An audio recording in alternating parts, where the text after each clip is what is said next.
morning, you join me today for day 5 or day 6 if you include travel day. We're outside Hard Rock Cafe in City Walk. Hopefully you can hear me through the music. Today we're at an event. It's an event that the Hard Rock Cafe hold, backstage type thing, which is called Burgers and Legends. So included in the tour, you get a chance to have a look at all the memorabilia collection, peek at the backstage at the world's largest Hard Rock Cafe. With an encore, enjoy a legendary burger, entree salad or kids meal while we turn up the volume on a Hard Rock playlist curated by you. Now this is offered at 10 AM Saturdays and Sundays only. The tour lasts approximately 30 minutes with lunch following immediately thereafter. Cost for this event is $25 per adult and $12.50 per children. This one here that you're standing in is actually the world's largest Hard Rock. Yeah, so about 1,800 pieces of memorabilia. And throughout all the Hard Rocks, we have about 86,000 pieces across the room. So a lot of stuff. We either buy it for private auctions, or whenever the artists are done with it, they'll usually sign it, just hand it over to us. Because we're kind of like the Rock and Roll Hall of Fame. I like to say we're cooler. You're probably wondering though how we got all of our memorabilia, because we do have a lot. It actually started with Eric Clapton. Was a regular at the Hard Rock Cafe. He used to sit at this one bar stool every single day. And so much that he asked them, can I put a plaque here so that way nobody else can sit in it? And they're like, that might be a little bit much, but if you give us a guitar, we'll hang it up above the bar stool. Call us when you're coming in, we'll make sure that stool is empty for you, that's your spot. That's exactly what he did. So he hung it up. Our lovely friend Pete Townshend from The Who got kind of jealous. So he came in, saw the guitar, signed a guitar that said mine is just as good as his, gave it to Hard Rock and had Hard Rock put it up. Well, that's a tambourocca created by Prince. It's actually an instrument. Again, everything is 100% authentic, so Mick Jagger actually wore that outfit. Wow. Yeah, so this is a little bit of some Beatles stuff, but we'll see a lot more down south in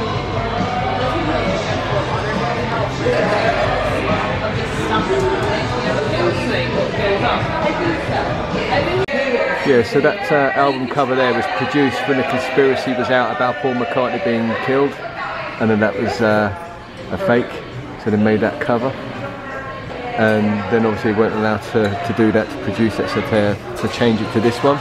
If you look at an angle, it looks like Paul McCartney's in a coffin. On here on the side going up, those small little pictures, they're actually backstage passes. Oh wow. Backstage passes. All leading up to the top. That top portion right there, those are acid tabs. That's a what, sorry? Acid tabs. Oh wow. Wow. So part of the backstage. Yeah, well, we've had a lot of people try to like try. That's incredible. Acid tabs up there. This is the Florida room, is it? Yes. Right. So we call it the Florida room because everybody in here either got their start from Florida or they're from Florida. So we can't have the Florida room, obviously, without having Jimmy Buffett. Jimmy Buffett, yeah. Our competition, our rival, Margaritaville across the street. Yeah. Your food's better. I love that. I'm going to go there later and tell him. We have Tom Petty. We have Tom Petty guitar. We have some stuff from Creed, Matchbox 20, Joey Fatone. Joey Fatone actually spent a long time just roaming the streets of Florida like he's a Florida local and not part of one of the biggest 90s bands. Oh wow. Yeah. You know Leonard Skinner, right? Yeah. Sweet home Alabama, right? Yeah. So the governor of Alabama actually appointed May 29th as Leonard Skinner Day. That's so cool. Wow. Right? Save the date for that man. Going on over here, you're going to see at the top it says a tribute to the CBGB room. Wow. Have you guys heard of CBGB? No. No? Not a lot of people have. So basically CBGB was a club in New York. CBGB stands for Country, Bluegrass, and Blues. Right. But if you could tell by the memorabilia in here, you could tell that they didn't really play a lot of country or bluegrass or blues. It was a very punk, very underground club. Over here you'll see the stage. Again, not a lot of country or bluegrass or blues. Over here you're going to see the front of the building, the awning, CBGB. The last known awning is actually in the Rock and Roll Hall of Fame. Oh wow. So the reason why it's so important is because a lot of the bands that we know and love today, mostly from like the punk, the grunge era, came from CBGB or got their start in CBGB. So the New York Dolls, Spinal Tap, we have U2, Korn, the B-52s, the Goo Goo Dolls, Nirvana actually also played there a lot. Yeah. So not a lot of people know about it, but it was a really important part of like punk rock and roll history. Yeah. It was more popular back in like the 90s, early 2000s, but by 2004 it started to lose a lot of its popularity. And by 2006, they actually closed their doors and tore the club down, so it's no longer in existence. Oh wow. Now, even though we do buy a lot of our stuff from private auctions or they get donated to us, sometimes we have to take matters into our own hands because they wouldn't give us an awning. They thought the Rock and Roll Hall of Fame again was too cool, and we're not cool enough. So when they tore down the club, we actually decided to take pieces of the wall instead. Oh wow. So you're not going to give us the awning, we'll take your wall. So that's a piece of the wall there? Yeah, so on both sides, right?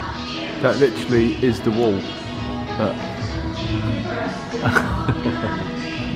If you can see the plaster on the side.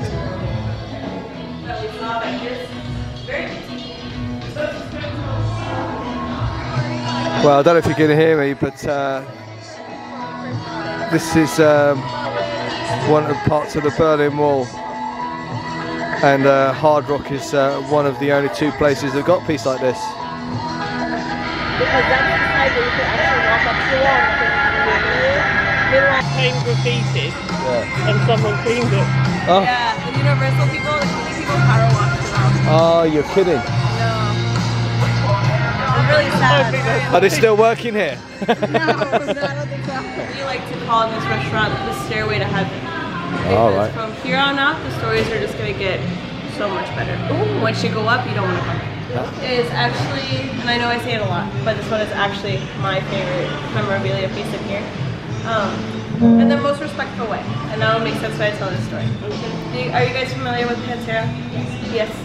Okay, starting to get the gist of like where you are like music-wise, and I'm loving it, absolutely loving it. So Pantera, Damage Plan, right? Dimebag Darrell, Vinnie Paul were first in Pantera. Then they were doing a show for Damage Plan. You know what happened to Dimebag Darrell? Okay. Yeah, so they're performing as Damage Plan, and unfortunately a fan rushed on stage, crazy fan, rushed on stage and unfortunately shot Dimebag Darrell while he was performing. And it actually happened right in front of those drum sets. Wow. Yeah. So when that happened, the band kind of packed up the drums, but never saw it again, right? Very traumatic, but it's untouched. Yeah. They donated to Hard Rock, so that's what you guys see. But because people eat right underneath it for health code reasons, obviously we have to have a shell coating. So what you guys see is not the original drum set, it's a coating on top of it. Right. Vinnie Paul, his brother, created this custom-made guitar. All of the gold pieces that you see on there are 24-karat pieces of gold. He was supposed to play it in tribute of his brother. Smash it like great artists do, but he thought that is way too beautiful a guitar to smash. So instead, he signed it, donated it to Hard Rock, and hung it right next to his brother.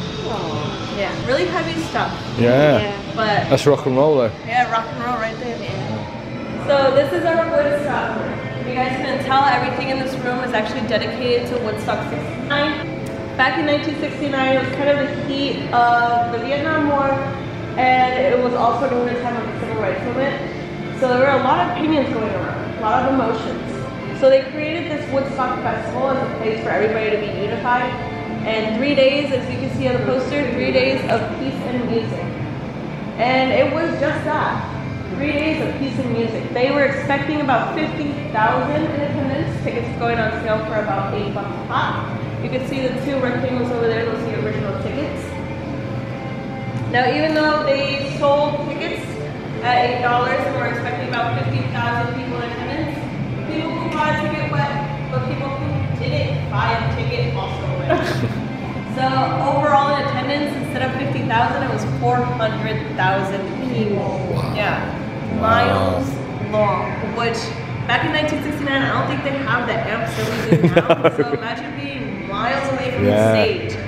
We actually have one of our only pieces of memorabilia from Queen, Freddie Mercury's jumpsuit. Yeah, surprising, right? He actually wore it during his jazz tour.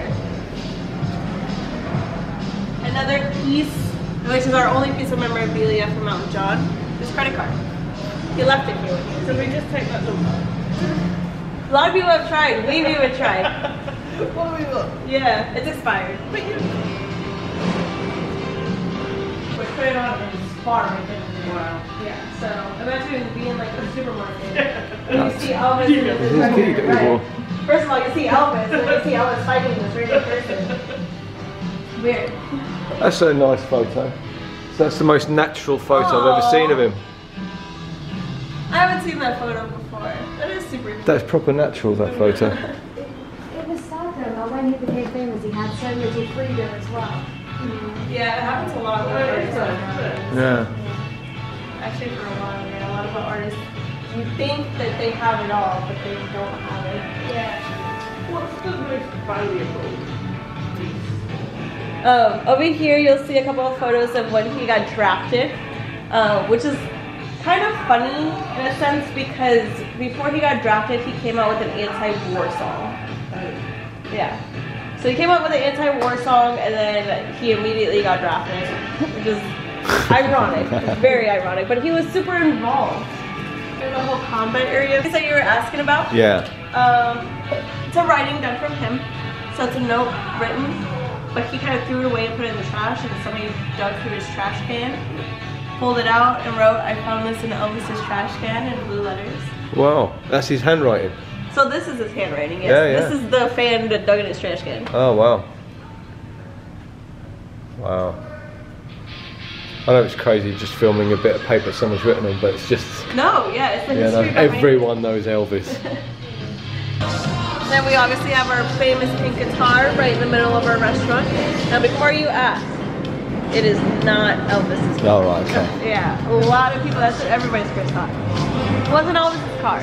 It's a 1959 Cadillac, but back in the day, Cadillac Records used to give pink Cadillacs to the world's greatest performing artists, or at least in their record label. So we have that as a symbol because we are the largest hard rock. We are the best hard rock. So obviously we have to have a pink Cadillac in the middle of our restaurant. Right above your heads, you guys are gonna see our fallen angel. It has some people from the 27 Club, but not everybody is from the 27 Club. We do have a mural of the 27 Club, I think, in Philly. Right.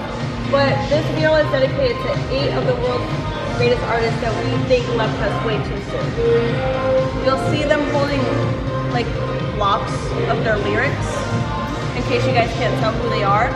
We have Jimi Hendrix, we have John Lennon, we have Janis Joplin, we have Kurt Cobain, we have Jerry Garcia, Jim Morrison, Sid Vicious, Elvis Presley, and I think I'm forgetting one more. I can never remember the name. So this is our roots of rock and roll. This whole room is actually dedicated to the people that we believe are the root and foundation of what rock and roll is today. Super cool fact though, you guys are familiar with the Cavern Club? Yeah. Yeah, so kind of like what they did with CBGB, they didn't give us anything, so we took their bricks when they tore it up. So this whole outside of the room is actually made from the Cavern Club bricks. You guys familiar with the day that music died? Yeah. Yeah. So I grew up watching La Bamba, which revolved around Richie Valens. If you watched that movie before, you guys will know a little bit about the day that music died. Yeah. So they were performing. It was a winter dance party. They were going to their next stop, which I think was in Clear Lake, Iowa, somewhere around there, or Indiana, somewhere up there. It was Buddy Holly, Tommy Allsup, Richie Valens, and the Big Bopper. They were all going to their next stop. They were going to take a plane, but there was only one more spot in the plane. So it was a coin flip that Buddy Holly did between Richie Valens and Tommy Olsen. Richie called heads, heads won, Richie got the last spot in the plane, which if you guys didn't know, Richie was terrified of planes. He had dreams and he was going to die in the plane. But as Tommy and Buddy, I believe, were departing ways, kind of poking fun, Tommy goes, "I hope the plane goes down." Yeah. You know, kind of poking fun. Yeah. You know, your friends, you think that that's like a funny haha joke. He didn't think that the plane would actually go down. But the plane did go down. Yeah. And Richie, Buddy, and the Big Bopper all passed. And Tommy took a train, so he survived. But before they left, Tommy gave Buddy a $20 check and said, "You're gonna get there faster than I am. Can you cash this when you get there?" So if you look at the right top hand corner of this whole wallet piece that was recovered in the plane, you'll see that $20 check. Money. Wow. So this is recovered from the wreck? Yes. You've got some amazing pieces there. Buddy Holly's glasses.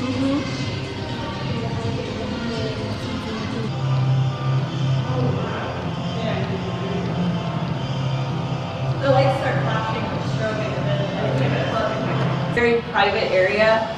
So if you guys want to hang out here and look at some of the pieces, we have the original marriage certificate between John Lennon and Yoko Ono, which, fun fact, when they first got married it was invalid because Yoko was still technically divorced.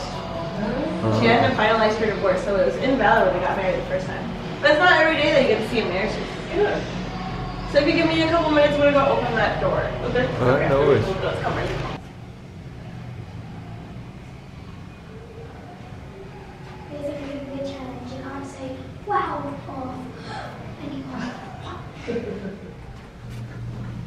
Privilege. Daily Mirror. God, So you'll see a lot of drawings here and in the Lennon room. Some of them are more faded than others. This is an original piece done by John Lennon. He used to draw a lot. Some of them will be a lot darker. They are refurbished. You'll see a little red stamp. But that doesn't mean that they're not just as good as the original. 3D glasses for that one. Is the famous John Lennon room. Wow. This is an exclusive. Yeah. So this whole room is actually modeled after John Lennon's New York apartment. I don't think it's to scale, but it's the idea and the gist of it. Yeah. So as you're walking in, I always tell people, just imagine yourself being in John Lennon's New York apartment. Do people stay here? Can people stay here? Not like sleeping wise, but we do rent this out for like banquets. So some corporations will rent this room out to do like meetings or hold a little like parties or whatnot. We actually had soccer players rent this out because we were promoting the new Messi chicken sandwich. Yeah. So we had some Brazilian soccer players come out and they were actually, you know, doing what they do and promoting in here. Yeah. We actually had a wedding in here as well, so it's not just like large corporations or famous people that can rent this out. You know, if you have the money, you can rent this out for whatever you need to. We've had a bunch of weddings in here. I think we've had employees have weddings in here as well. Wow. How much are we talking? I don't even want to know. No. It's like, to rent out this room, our live venue, and the cafe, from what I've heard, is about $4 million. Wow. Yeah. Wow. So, well, I'll book it for next week then. You know. And this, does these stairs actually lead to anything? yeah, They do. so if it's not locked, we could actually go there. Oh, right, if you okay. want to see the live venue. All right, no worries. We are going to go in that side anyways. Okay. But it just kind of leads up to like our VIP section, which is just a couple of like individual couches, very comfy couches where people can like watch the performances happen. Oh, wow, yeah. Yeah, so nothing Okay. like super cool, but kind of cool. Well, it is cool. Yeah. Yeah.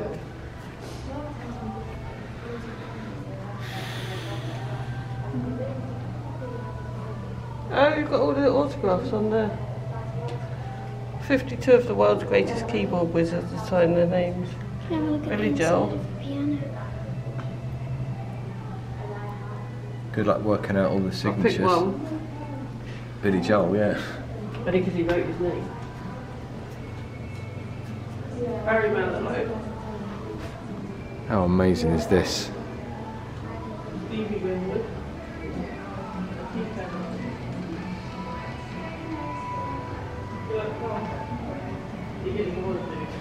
Are you on private balcony?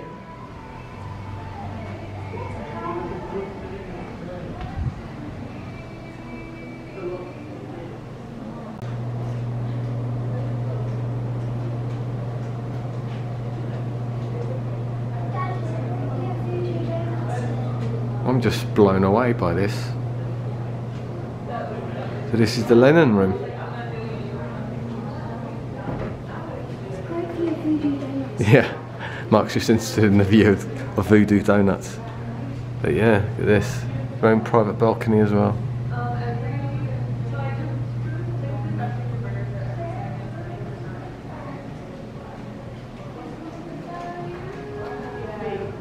Another one of John Lennon's drawings.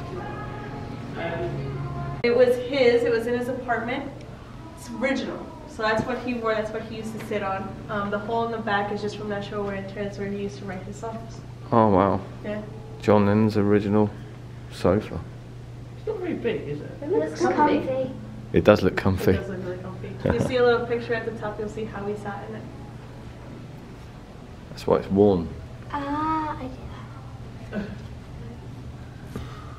This Remember Love was something that he did during his sit-in. He was doing a sit-in in protest of the Vietnam War. While he was sitting in, laid in bed, didn't move. He was doing that. He said I could do that.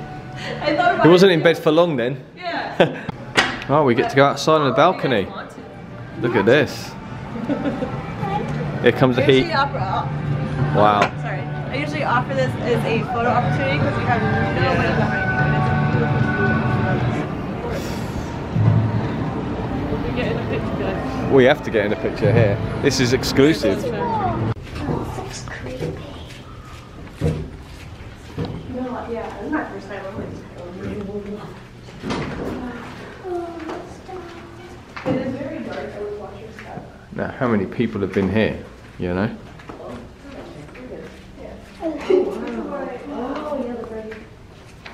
Wow. But this is the VIP area. And the acoustics in here must be phenomenal. Oh, they are. They are. Yes. Yeah. It's so. Wow. This is the VIP area. What are these seats like? What are seats like? Oh my god, these seats are so comfortable as well. Don't know if you can see me, but these seats are well comfortable. Are they comfy? Yeah. Yeah, so you get a VIP area here, and then access to the Lennon room downstairs, which is where we've just been. Back this way, is it? Yes. Yeah. You guys want to start? We get to see the changing rooms as well. Wow. And then you can buy table service as well, so you can rent those out. I don't really know how much those go for, but I guess they kind of depend on the show. Yeah. But a server will come out to you, take your drink order, take your food order, bring you snacks while you're watching the show. That's brilliant. what we need to Look do. at that. Mind you, I always like being down there I'd like in the to be middle of there it with all. someone waiting You on know? me. Yeah, same here.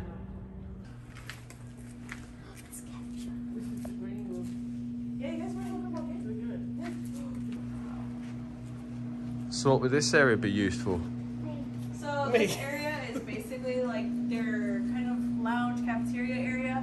So what we'll do is we'll set up like a buffet style right here, and we'll put out food so that way either their staff can eat here or they can eat here. We cater to them a lot, so we have a fully stocked fridge. Like I said, we have food here. They have a piano if they want to practice. Wow. But when I say we cater to them tremendously. This is also where they'll do a lot of their tour documentaries. So sometimes they'll film it here as well. We have a screen that they can pull down in case they need to do that. We also have a TV that shows the stage so they can figure out who's actually playing right now. Is the opener, you know, where is the opener at? Do I need to get ready? Stuff like that. Yeah. Wow. So all these artists played here. Are these photos from here? Yes. Wow. Trying to see if I can find her Slipknot photo. That's my favorite one. So yeah, these are the dressing rooms. They have refrigerators so they can store their food. They have a vanity where they can do their makeup. And then right around the corner, you guys can also look in. They have a fully equipped bathroom so they can shower and do what they need to do. It's a very dark one, but there we go.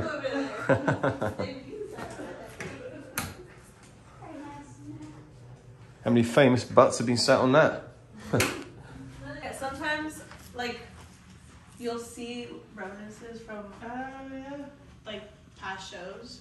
So I don't know who those people are, but they're here. But what music Thank you. My playlist is 16 hours of this.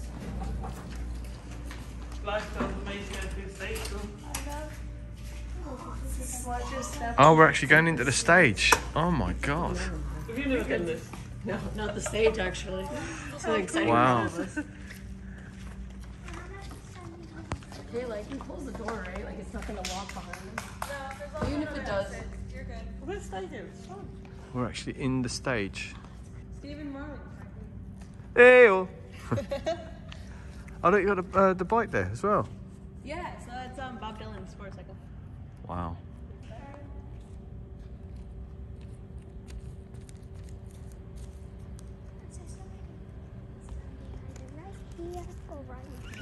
We're actually standing on the stage at Hard Rock. It's incredible.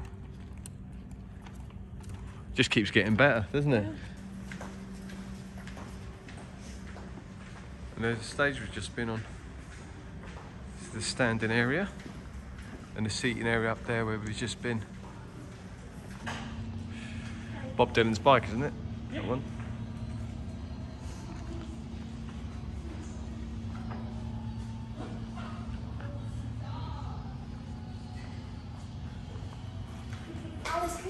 There you go, let's get you a picture. Really? He looks exactly the same. He never changes. He's always looked older than he is. Pink. What is it? Blondie. Right, so this brings us to the end of the tour. You guys hungry? Oh, absolutely awesome. And I tell you what, a couple of great hosts as well. Well done, superb job. And your knowledge is incredible. I try. No, really, really good. Really, really. I'm so glad that you guys really enjoyed it. No, I really enjoyed it. Thank you so much. Really appreciate it. So, guys, what do we think of that? That was really good. That was amazing. It wasn't. Rock, but that was good. It was just to see. I was not expecting that was what we got comprehensive. for $25 each and $12.50 including your food. Yeah. And you get, that was what, good hour. Hour and 3/4. An hour and 3/4. It was that long that I'd actually run out of battery on my camera, so I've had to film with my iPhone. And hopefully there was so much content on there, but because the mics, I had a problem with the muff on the mics, so I couldn't use that for sound. So I know the sound quality is not going to be the best, but I'll get in as much as I can, and hopefully I can recover some footage from what we've recorded. It's not going to be the best, but it will give you an insight anyway. So this is where we get to choose there's quite a few our playlist while we eat. This is quality. So I have Don't Stop, Dreams, Dreams Live, Go Your Own Way, Go Your Own Way. Go your own way, go your own way. I like that as well. She's always a classic. Do you want the live version or the studio version? Live. And that's it. We're playing a playlist and we'll enjoy it with our meal. Happy days. So what songs did we pick for the playlist? Poison and Be My Lover by Alice Cooper. Yeah. Go Your Own Way by Fleetwood Mac. Yeah. Age of 17 by Stevie Nicks. Yeah. And Walk This Way by Run DMC and Aerosmith. Perfect choices. Perfect choices. Run DMC was Aerosmith was this young man's choice. There we go. Our kids have got such great taste in music. This is one of the first songs of our playlist. This is quality. Copyright. And also, oh yeah, also I'll talk over as much as I can because of copyright. But also, we were supposed to be here for half an hour. It was only, oh, was it an hour and a half tour? Oh right, okay. No, we were an hour and 45 minutes. We could have gone longer. They weren't rushing us at all, and it was just us, very intimate. And here's the food that's included with our tour. Claire's got the bacon barbecue cheeseburger. Mark's got the mac and cheese. Maisie's got the plain cheeseburger, and I have the legendary. Can't believe this is such good value for money. And look at the plates as well.